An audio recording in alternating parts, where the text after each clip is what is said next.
Mes chers amis, j'aimerais vous raconter une histoire extraordinaire qui se passe un petit peu après la Deuxième Guerre mondiale, lorsque tout le monde sait ce qui s'est passé en Europe et comment de nombreux juifs ont essayé, avec les moyens du bord, de sauver un maximum d'autres juifs, des frères, qui étaient donc en Pologne, en Allemagne, etc.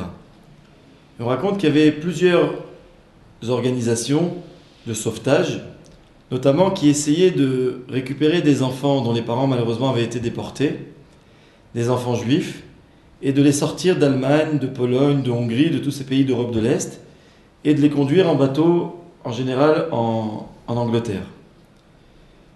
Et on raconte comme ça qu'une fois, il y avait beaucoup d'organisations donc de sauvetage, mais ça revenait énormément d'argent. C'était très difficile puisqu'en fait c'était des enfants qui arrivaient qui n'avaient plus de famille. Donc c'était pas simplement les scolariser, c'était les assumer entièrement. C'était les nourrir, les vêtir, les loger et les éduquer. Et forcément la question de la religion ou du niveau de religiosité, pour être plus précis, se posait. C'est vrai qu'il y avait des enfants de tous bords qui arrivaient, mais quand on voyait des enfants qui arrivaient de familles pieuses, des chassidim, des enfants qui avaient été éduqués dans le cheder, c'est-à-dire ils n'apprenaient que de la Torah, lorsque par miracle ils avaient été sauvés et qu'il était question donc de leur donner une éducation, la question réellement se posait: comment allons-nous les éduquer, ces enfants? Et il y avait parmi toutes ces organisations une seule qui s'occupait d'éducation d'enfants vraiment avec une approche de Torah, que de Torah. Les autres, pas moins glorieuses, s'occupaient de sauver ces enfants, mais pas toujours leur donner une éducation de Torah, souvent une éducation un petit peu imprégnée de tout ce qui venait d'Europe, justement de l'Est, où il y avait eu tout ce mouvement de Haskalah, toute cette culture qui était nécessaire à l'éducation. Culture, quand je dis culture, ça veut dire hors Torah. Mais il y avait donc une organisation qui veillait à ce que ces enfants, qui avaient été déjà traumatisés par ce qu'ils avaient vécu, toutes les pertes humaines qu'ils avaient connues, arrivent et puissent pouvoir continuer une éducation de Torah. Combien de rabbanim sont sortis de ces enfants? Les histoires foisonnent pour nous raconter la suite de ces éducations. Simplement, un jour, on raconte que le Hav Bet Din de Londres, le Rav de la ville de Londres, s'appelait le Rav Yecheskel Avramsky, très connu pour ses livres qu'il a sortis plus tard, et puis pour son rôle de Mashgiach dans la Yeshiva, donc à Bnei Brak, bien plus tard. Et on raconte que lui, à l'époque, était Rav de la ville de Londres, et puis un jour, les chefs, les responsables de cette organisation sont venus le voir en lui disant: Rav, on a un grand problème, on n'a plus d'argent, on n'a plus de moyens, c'est impossible, on ne peut pas tenir. On sait combien d'enfants, combien de convois, combien de bateaux arrivent avec des enfants que nous devons sauver. Ils ont été sauvés physiquement, une fois qu'ils sortent de là-bas, mais il faut spirituellement leur donner une éducation de Torah. Comment faire? Ça demande beaucoup de moyens, il faut des locaux où les loger, il faut de la nourriture pour les nourrir, il faut des vêtements pour les vêtir, il faut des moyens.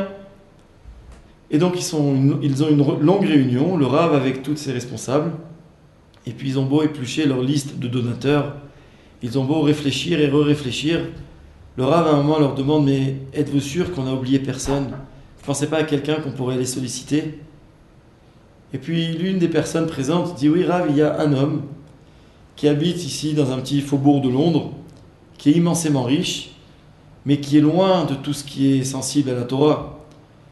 Il vient une fois dans l'année à la synagogue, c'est le jour du décès de ses parents, de son père et de sa mère, juste pour réciter le Kaddish.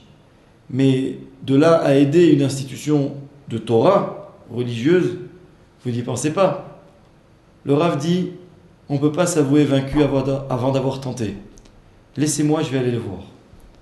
Le Rav prend donc son adresse, se rend à son domicile, tape à sa porte, et il est accueilli avec beaucoup de respect, très chaleureusement.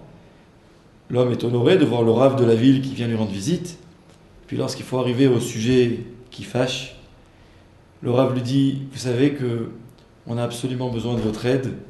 On a un Irgun, une organisation de Hatzalah, qui fait venir des enfants à Londres et qui veille à leur donner une éducation juive de Torah dans toutes les règles de l'art. Est-ce que vous acceptez de nous donner un coup de main? On a besoin de temps et tant d'argent. La situation est grave. Et l'homme répondra, mais vous rigolez? Moi, je fais déjà beaucoup pour tous ces enfants. J'aide la Croix-Rouge internationale, j'aide une ou deux autres organisations qui fait venir ces enfants donc, dans le nord de l'Europe, à Londres.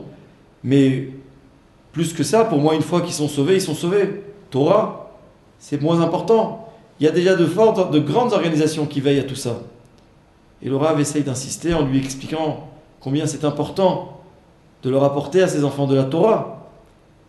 Et l'homme lui répond, pour moi, sauver un enfant, c'est veiller à ce qu'il ne meure pas dans les camps nazis. Plus que ça, c'est votre travail, moi je ne suis pas concerné. Le Rav est un peu découragé. Il s'en va, mais avant de partir, il lui dit, retenez juste une chose. Pour nous, hommes de Torah, nous considérons que donner la vie à un enfant en ne lui donnant pas de la Torah, c'est presque le tuer. On a un devoir de donner à nos enfants la Torah. C'est ça l'essentiel. Et quand il est difficile de leur donner de la Torah, ça rentre dans un cas qui s'appelle Pikuach Nefesh, c'est-à-dire sauver la vie d'un enfant. De la même façon que si on voit Bar Minan, un enfant qui risque de mourir, on peut même transgresser le Shabbat.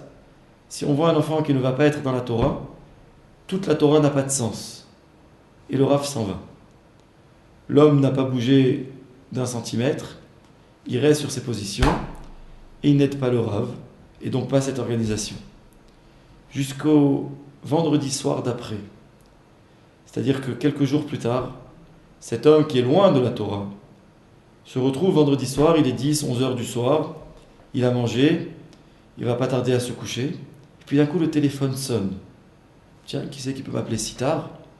L'homme se lève, il va jusqu'au téléphone, il dit « Allô, qui est à l'appareil ?» Et lorsqu'il entend la réponse au bout du fil, il manque presque de lâcher son téléphone, il ne comprend pas ce qui se passe. Qui est au bout du fil? Il entend. C'est Rav Yecheskel Avramski, le Rav de la ville. Je vous appelle vendredi soir juste pour vous dire que si je me permets de transgresser le Shabbat, c'est bien la preuve que pour moi, sauver un enfant juif, sous-entendu en lui donnant une éducation de Torah, c'est lui sauver la vie. Et on a le droit de transgresser le Shabbat pour ça. Et la communication est finie. L'histoire raconte que Motzei Shabbat, samedi soir à la sortie de Shabbat, Rav Yecheskel Avramski se trouve chez lui en train de faire la Havdalah et on frappe à la porte.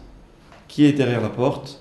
Cet homme très riche qui vient et qui dit voilà, je vous ai amené un chèque très conséquent parce que j'ai compris à quel point ça vous tenait à cœur et à quel point c'était réellement une hatzalat nefashot, c'est-à-dire sauver une vie dès lors qu'on lui donne une éducation de Torah. Cette histoire, mes chers amis, c'est juste pour que l'on prenne conscience que lorsqu'on est face à notre devoir d'éducateur et que nous devons donc transmettre à nos enfants des valeurs, c'est ça le rôle de l'éducation. N'oublions pas une chose, l'éducation, c'est que donner à nos enfants de la Torah. Comprenons bien, ça ne veut pas dire qu'il ne faut pas leur donner la possibilité de faire des études plus tard ou quoi que ce soit, mais le béaba, ce qui est véritablement notre devoir, c'est que de leur donner de la Torah. La Torah, c'est ce qui va accompagner nos enfants tout au long de leur vie. Leur donner le reste, c'est peut-être ce qui leur donnera demain une parnassa, un moyen de subsistance, et c'est important. Non seulement c'est important, c'est même une responsabilité du parent, de veiller à ce que demain son enfant ait de quoi manger, et de quoi veiller à sa subsistance, certes, mais l'essentiel, ce qu'on pourra toujours nous reprocher, si ça n'est pas fait, c'est de ne pas avoir donné à notre enfant les valeurs de la Torah. Voilà ici peut-être une histoire avec un message clair. L'éducation, c'est une éducation forcément de Torah. À bientôt.